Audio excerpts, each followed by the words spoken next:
Welcome to Not Milk Never Milk. Subscribe if you're lactose intolerant. You'll begin by confirming the gift card number and PIN. Keep them visible.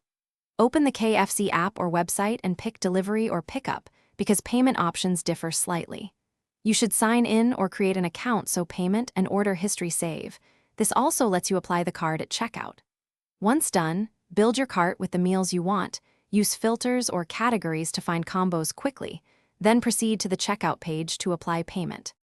At checkout, choose payment and then the gift card option.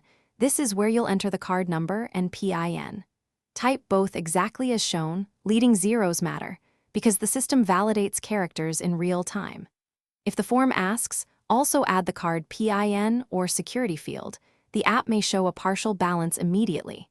If the gift card doesn't cover the full amount, make sure to pick an extra payment method like credit, debit, or mobile wallet to confirm your order details, add any promo codes, and then tap Place Order so the system charges the gift card first. This prevents duplicate charges. You'll get an email receipt showing the gift card deduction. Save it for records and to confirm balance. If the transaction fails, don't panic.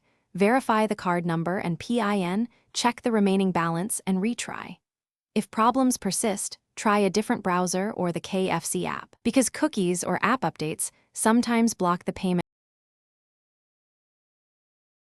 Thanks for watching. If this was helpful, leave a like and consider subscribing. See you next time.